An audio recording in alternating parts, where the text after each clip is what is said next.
An email from a local high school sparks outrage among students and parents. Douglas Anderson High School of the Arts sent out this email about 2 meetings among students who would be separated by race. And the students I spoke with, well, they're really not surprised. Students of color should attend a meeting at 9 a.m. and white students should attend the separate meeting at 10:30. Students I spoke with say there has been acts of racism on the campus, so they were not surprised by the contents of the memo. History over violence. They just blow it away and just try to silence us, basically. What the is up, internets? Welcome to... That's the theater. My name is Brynne Tolentino. And I'm Danyel Clark. And we're here to talk about De Hands, which is a theater show that we put on at our school, Douglas Anderson School of the Arts.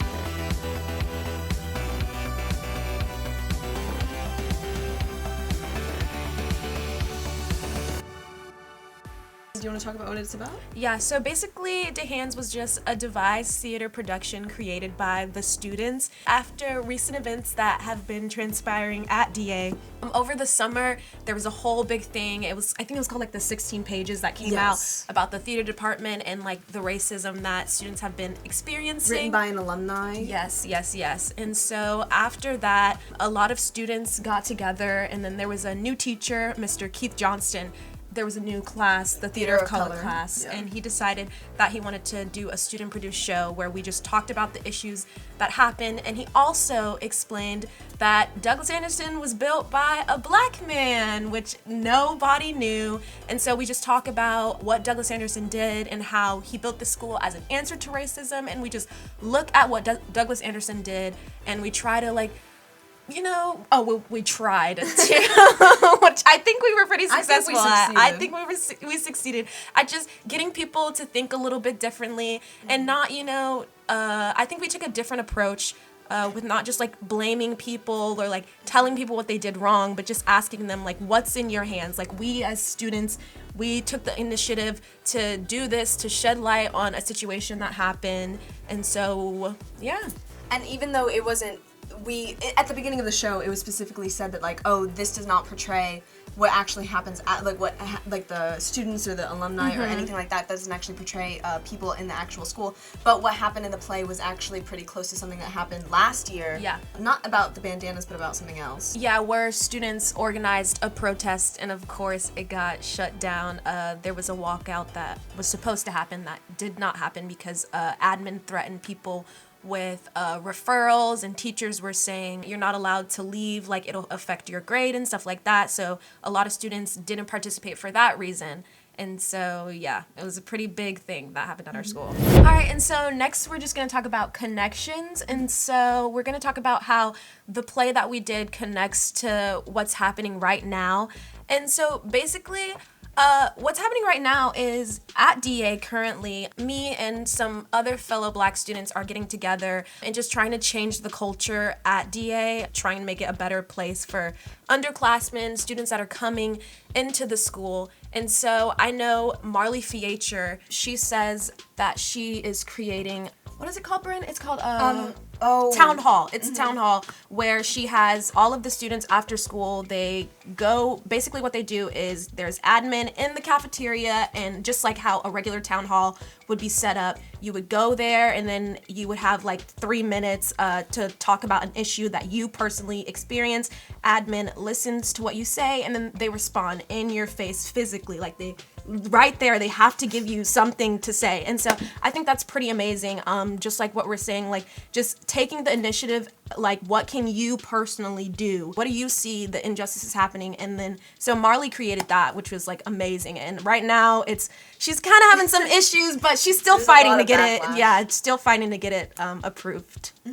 I think also another really interesting thing that is a connection is in the play, basically what they do is they talk about how a black student got dress coded for a bandana, saying that it relates to gang violence, when again that's not true at all. Why she was wearing the bandana. Why is she so concerned with your bandana? It's just a piece of fabric. I don't know, that's what I asked her, and I mean I put it back on, because whatever. And then I see her again and she's like, I thought I told you to take that thing off your head. So basically, the bandana protest in the show really relates to what happened at DA, but also after the show closed, they had people wear bandanas and protest the next day, and no one got dress coded for them because it's a peaceful way of protesting that everyone has a First Amendment right to. Exactly. And I think that's also a really important thing that is talked about in the play. Your First Amendment right to protest does not just go away just because the school or any in administration or wherever you are doesn't like the meaning of the protest, or your right to protest doesn't just go away because you're on school grounds anymore. It doesn't go away because you're a minor. It doesn't go away because you're a student. It is always there, and it should always be there. And I think that's something that's really important that is addressed also in the play, that can be addressed in real life, is you always have the right to protest no matter where you are. And then another connection that I think is definitely really important is Douglas Anderson and getting this information that he built this school and he started the first bus system not only for DA but for literally DCPS. He was the reason why the bus system we see today now it exists. And I think just knowing that information, like informing people that Black people had a part in history. That's really important because as a Black person, once someone tells you, oh, you built something, you did something good, you weren't just a slave, you begin to walk a little bit differently, you begin to act a little bit differently, and I think that's very important. As Black people, we need to start empowering ourselves. So yeah, and there's a lot of achievements that African Americans have done throughout history that are always erased by like a white man taking credit for something like that, and it's always really important, I think, to again say those people can be empowered. Whitewashing, excuse me. All right, so with that being said, we're going to go with guys. Y'all are doing great. We're going to go into the next segment. Give it about 3 seconds after I stop talking, and y'all are going to 7 minutes in heaven, and so we're just gonna go off and dish about our favorite scenes from the play. So. Brynne, what's your favorite? I definitely have two, because they're both equally matched, but they're also, I think they're not shorter scenes, but I think they're like quicker scenes. Okay. The dance at the beginning, I don't know if it counts as I think it counts. I thought that was absolutely incredible because it set the pace for the show and it set the tone of, and it was, you saw the audience react to it and they loved it. And I think that was such a great way to lead into the show because it showed the ambiance of what the show's going to be about, and I thought it was just a great way to kick it off. And then I also really loved the protest scene. Oh yes, that's such a good one. Oh my, I think that one definitely it's the one that it has the most energy and and throughout the, I think everyone has so much fun doing the I know I do. Oh, 100%. It was so much fun. Definitely, because the audience can get into it. They were like, they were sitting there and like, yes, bandana together. Bandana together.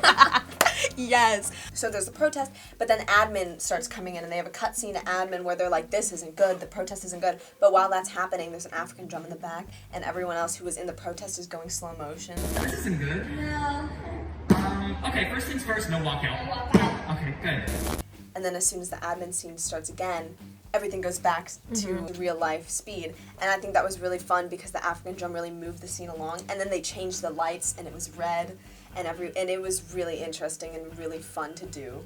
Okay, so my favorite scene from the play is the scene when we go back to the 50s. Yes. And it's the fly protest. And so I always think, I just love the fly protest because so basically what happens is we're in the 50s when Douglas Anderson used to be an all-black school, so on stage it's only the African-American cast members.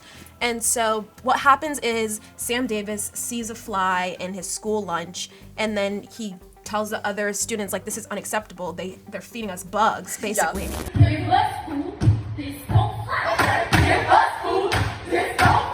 And so they organize a protest, all of the students, and it was successful.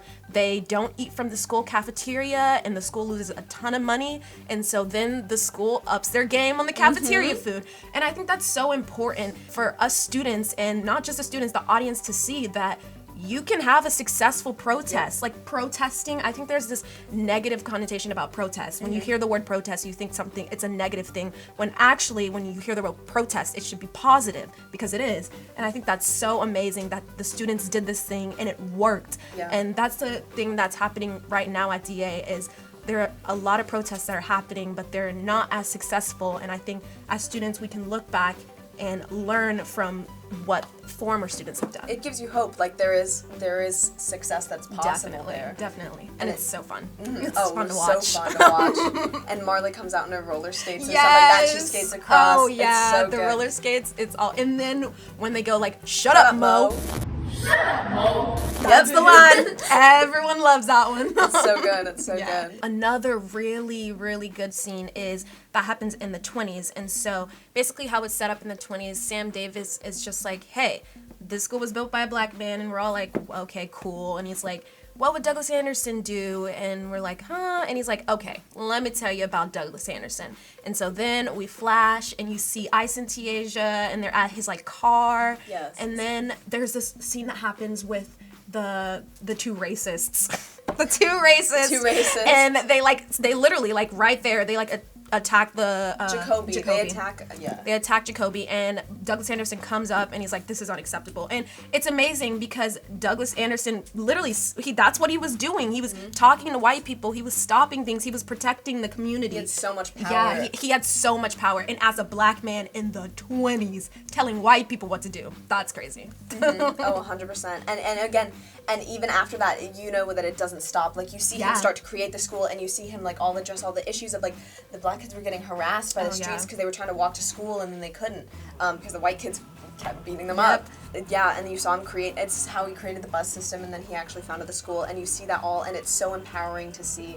And I'm so glad that we put that scene in because it's so empowering to the African American. And even the thing about Ethel, his wife, and she's the one, which is true, she's the one who even gave Douglas Anderson the idea. And it's true, behind every powerful man there's a woman. There's always a woman. So I think that's amazing that we added that in there too. It was really nice too, and she did a really great job with that role. Definitely. It was really great to watch. Yeah. Alright, so the next thing we're going to talk about is you're going to need a bigger boat. Yeah. So basically, what were your favorite lines from the show? Okay, so I think just to start off, it's not anything that's like super deep, not one of the hard-hitting ones, it's just one of the lighter ones, and it's actually one that you say when we're in math class, and right before the teacher, it's just like a filler, like Brynne goes, she's like, oh, what is it? You ask me, you're like, where is he? Because our math teacher leaves, and then I go, I don't know, you know, he's probably texting his ex-wife again. And then And he walks in. And the face that he makes, he goes, why? It's so great. It's so great. I think it's so funny. It's really so it's good. not anything that's like super important, but I just think that one's funny. What about you? I think mine, I like the line because it is important to me, I think, is the one that Lydia says, she plays Sam Davis. And hers is that Douglas Anderson was a very pale-skinned African American. And the superintendent who's in the room says that, oh, Douglas Anderson was white. And then Sam Davis goes up and he's like, Now, this man was black, okay? People of color come in different shades. We come in cocoa brown, blue black, olive green, and light bright Danyel white. The man was black. I mean, I'm Asian American. My dad is Filipino. And so basically, and again, I'm very white passing, but I think it's really important that you are your race no matter what you look like. Exactly. And it really, I hope it confirmed a lot of people's racial identities in that. Because, again, Douglas Anderson was a very white passing man, but that doesn't at all degrade what he had to go through, what his struggles were in life, and his racial identity as a black man. And I think that was really important to show that, like, as much as he was white passing, he was also just as black as the next person. 100%. I 100% agree. And then I think another really important line that's said by Ellie at the end when we're posing our questions to the audience, and she says, How are we ever going to fix these issues if we keep calling them uncomfortable conversations when they're necessary conversations? And I think genuinely it hit every single night. Like I always got chills when she says that because it's so true. And the four of us always posed questions at the end, but Ellie's every single night got like clapping. Yeah, because it's true. Why are we calling them uncomfortable when it's necessary? And I think we have to, when we're talking about certain situations and when we're talking about groups of people, we have to be very careful on the words that we use. Yes. Because words are so powerful. And I think that when we're saying, I just think words are powerful. Yes, I think that says 100%. enough. That says enough. Words are powerful. Definitely. And the next segment that we're going to go into is Scene Stealers. So it's who we think the best artists were in the play. Okay, so I'm gonna say the person who I think that was the best artist, and it's not just because she's my best friend, y'all. I'm gonna say Lydia, and the reason I'm gonna say Lydia is because she had to play a man, and I got to see like the process of her trying to like figure out how to like change the way she walked and figuring out how to like change the way she spoke, and she also had to play an old man. So even like that was another like layer of what she had to do in order to make sure she was serving him justice. And so I thought she did amazing, and even the best part was when she put the afro on for the 50s. I loved seeing her in the afro. It was amazing. And so yeah, I'm gonna say my bestie Lydia. I was also gonna say Lydia. Okay, cool. But I think for the same reason that she had to play a man, but also for another reason that she got contact traced. Oh yeah. Halfway, it was so close to the show, she got contact traced for COVID. And so she was out for a really long time. I think it was like 2 weeks, and we had constant rehearsals, and she wasn't there. But then she came back, had all her lines memorized like nothing happened. She picked up the blocking so fast. And I think Lydia's just a very talented individual in general. But watching her being able to take, and I think she had the most lines, I think so, because she had to narrate the 50s and narrate the 20s while also being a character in the present day. And I think that was so great because Lydia already has like a graceful power about her, but it was so interesting to see that turn into a male like aura. 100%. And I think it was so captivating to watch her, and she definitely was like a grace that drove the scenes. There's a fly in my face! And I think one more honorable mention, we just have to talk about the fact that you, Brynne, literally, so the role Brynne ended up playing wasn't even her role, so we got hit with contact tracing.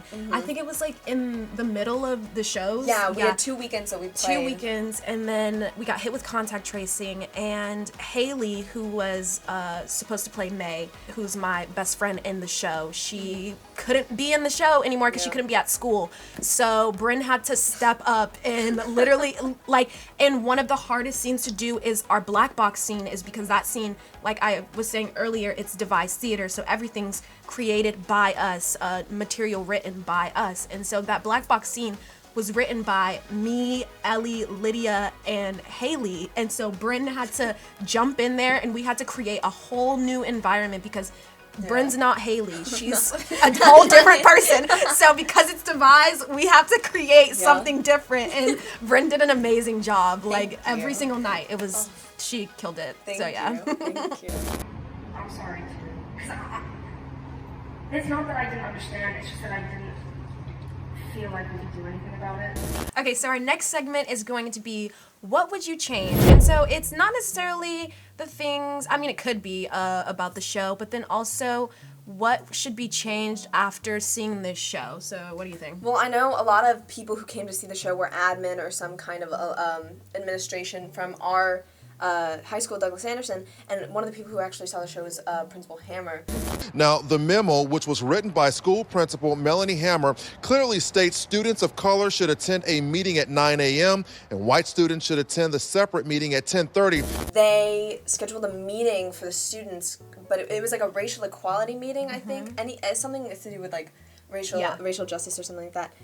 But they made 2 different meetings, one for students of color and then one for white students. They segregated the meetings. Yes. And there was huge, obviously, backlash and outrage about it because, again, if you want to see progress, why would you digress? Exactly. To segregate the meetings. It just didn't make any sense. And she actually got sent away. She got suspended from being a principal to on leave for racial sensitivity training. And one of the things that I hope, because this happened a lot with admin, a lot of racial allegations against admin for being racist, which was, again, right.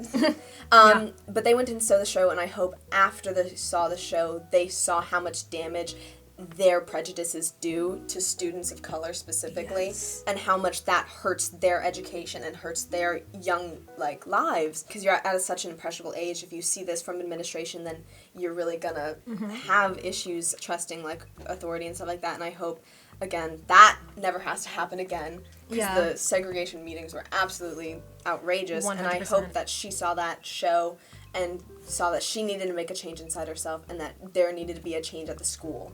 Yeah, and so I think one thing that I would change is I think that coming to see the show based on the content of what we had, people walked in thinking, already having their own prejudices and stuff about what they thought it was going to be about.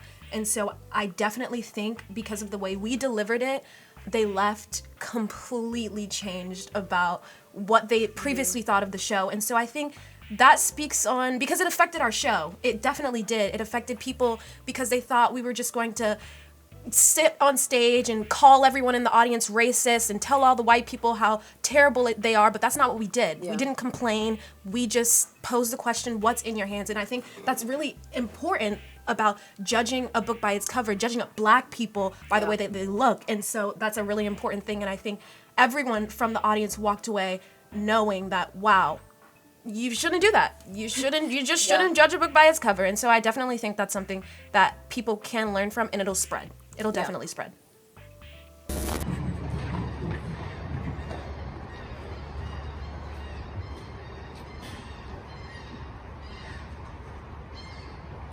Why are we still locked in this prison of racism?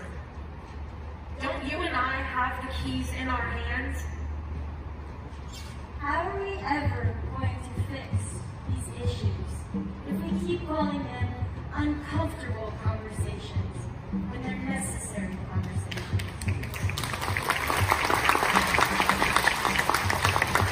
We found the cure to coronavirus, but we still haven't found the cure to this disease that has been still happening from 1619 and now. What is the solution? Douglas Anderson knew what he had to do to change the school for better. And why are we so afraid of change? These are just some of the questions that our generation has dared to ask. But instead of complaining about the circumstances that we've been given, we looked into the mirror, and here are our solutions. When I was a freshman, I didn't know my place at the school or even in my own life. So I became the mentor I needed for my younger friends. It's all in my hands. Whenever I have a friend who's having a bad day, I do what I can to make them feel better. It's all in my hands. I've seen how unsafe the world is, and I want to major in criminology at college so I can join the FBI and make it a safer place for my family, my friends, and everyone else. It's all in my hands. After witnessing the injustice and inequality in this nation, me and my friend created Youth Unfiltered, a reform-focused group of young individuals looking to peacefully protest in the most profound way possible, through arts. It's all in my hands.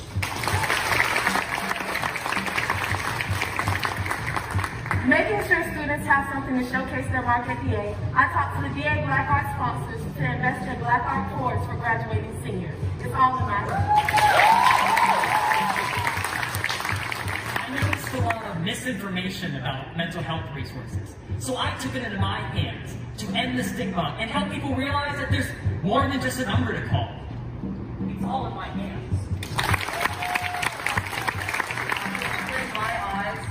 That we're having in our country right now, I pledge to fight for the betterment of all people. It's all in my hands. I noticed how lonely I felt all the time, and the fact that COVID made me genuinely happy to stay at home, so I decided to use my art area to make sure nobody feels lonely. It's all in my hands. After wearing my hair slicked back in the dance company, my hair is breaking out, so I decided to talk to my dance director, and now we're wearing braids, and it's all in my hands. After spending 3 years at this high school and never really having my voice heard because I wasn't a selected representative, I decided to start monthly town hall meetings here at the school to ensure that every student, not just the ones who get straight A's, get their voices heard here on campus. And even though it hasn't been approved yet, I'm still fighting. It's all in my hands.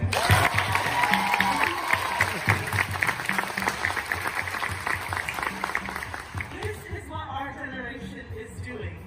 This is what our class has taken the time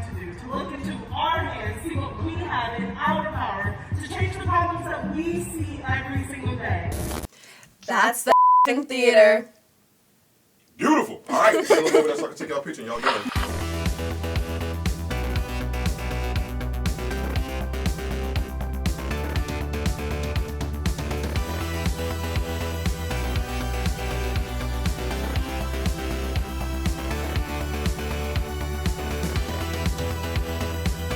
Why don't you subscribe? It'll last longer.